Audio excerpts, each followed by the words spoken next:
Welcome. My name is Steve Stein, and I'm the host of the StreetSmart Wisdom Podcast. And we have a special guest today. It's Brandon Steiner from Collectible Exchange. And I've been working with Brandon for many years. And we're talking about it's kind of like an end of year reset and goal setting for 2024. Welcome, Brandon. First of all, Steve, a little more energy. Second of all, you've been working with me for about almost 50 years. Who's counting?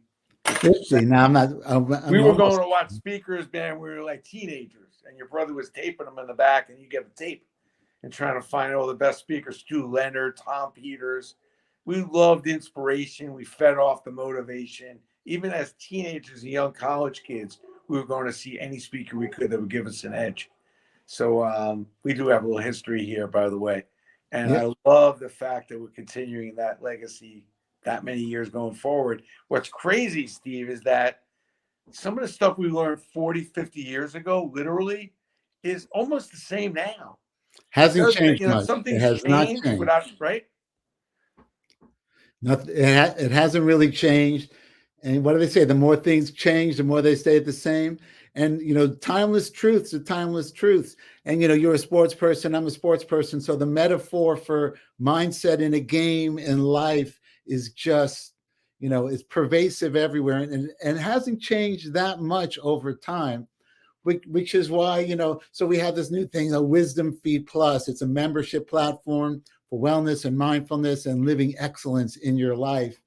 And we have different themes. So the December theme is weeding and seeding. As you come to the end of the year, what's not working in your life? What is working in life? What seeds do you want to plant for the new year? So I figure you'd be great to. What's your process? Because Well, we were talking about it this afternoon a little bit, and this is the most painful time of the year for me because I don't dwell on the past. I don't ignore it. You know what I mean? You have to go look back in order to move forward. You have to have, first of all, a high level of gratitude for what you have, even if some of it didn't turn out the way you want. Because if you believe that failing is not the opposite of succeeding, but it's a big part of it. So even on the stuff that didn't go bad, it probably will ultimately push you to doing more of the right thing. And it's the only way you learn. So, but at this time of year, I'm thinking about what stupid ass things I did. And hopefully none of them was SOS. I didn't get stuck on stupid. I'm thinking about the stuff that went well. I'm trying to increase my gratitude for all of it and realize that, I'm still kicking. I'm around another day to go win, succeed. And something that happened didn't wipe my ass out.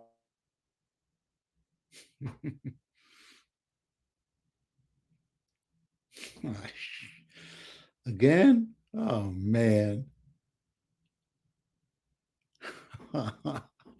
Is it? Can't do this on your phone. Shite. Come back. I think we're just going to try it again.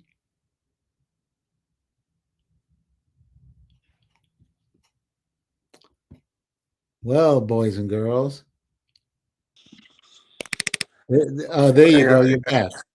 So I was just saying, I don't know why that keeps happening, but it's always a trying time for me. And I've got to get into the higher level of gratitude, high level of growth, which is, being curious about where I screwed up, not being afraid to dive into where I screwed up, and having gratitude even for my screw ups, because it ultimately have led me to do some more of the right thing and more of the smarter thing.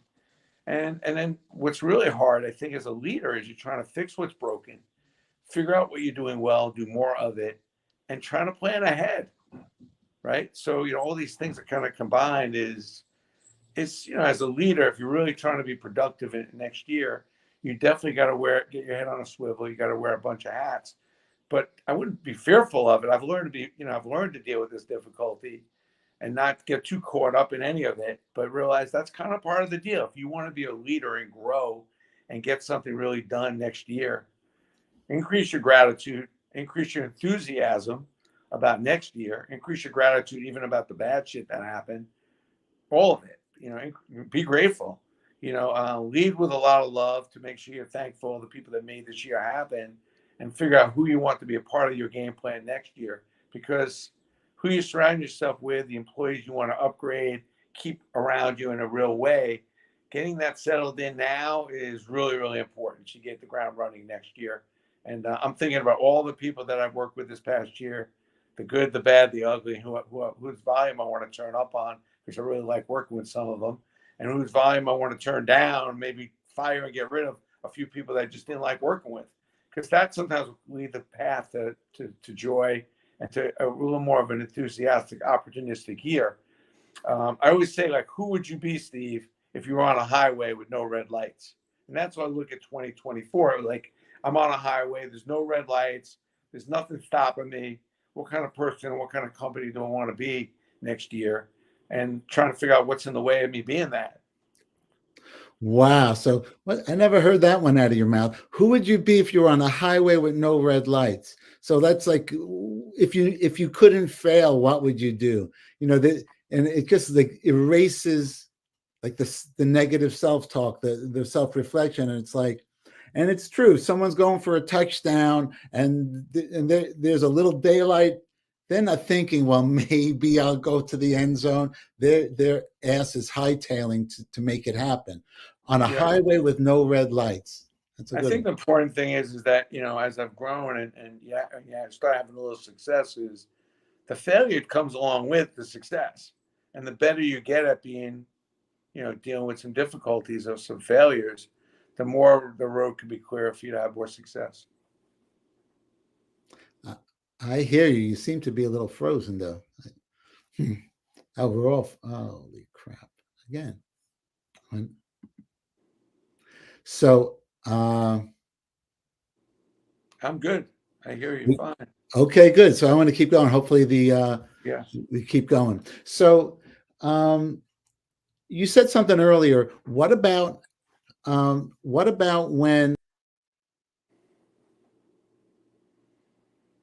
Well, I'm here, still on StreamYard, but what I would tell you is, I'm not a big goal setter, but what I would tell you to do is, you can be a dream setter. You can, dream big. I always say, dream big, sample small. Don't be afraid to try some of these things that you're dreaming of and fail quick. Dream big, sample small, fail quick. And that's one of my key weapons in thinking about when I'm planning out the new year. I don't want to do the same stupid ass thing I did last year that was stupid then. It's going to be stupid tomorrow. If you don't want to do something tomorrow and you're figuring out today you don't want to do something tomorrow, then don't do it and whack it off your list. Because if you don't want to do it tomorrow, you're not going to want to do it next month. And your to-do list and your not to-do list are your two most important lists. I'm not a big goal setter, but that's how I feel about it. And I wish you all the luck in the world in 2024. I think it's going to be a really, really interesting year with a lot of stuff going on, a lot of turmoil in the world. You got to keep your eye on the ball and make sure that as much as you're trying to grow your business, you're doing the right thing in your community. That's part of it. And you're making sure you're helping your people and all your people with mental health and keeping everything on a positive level, because life is a little strenuous these days in America, and especially in the big cities. So keep that in mind as you're pushing and plotting along, that you keep all those things in line, because trying to hold on to your good people and keeping them in good mental shape is almost as important as keeping your numbers in good shape. Have a great day. Thank you.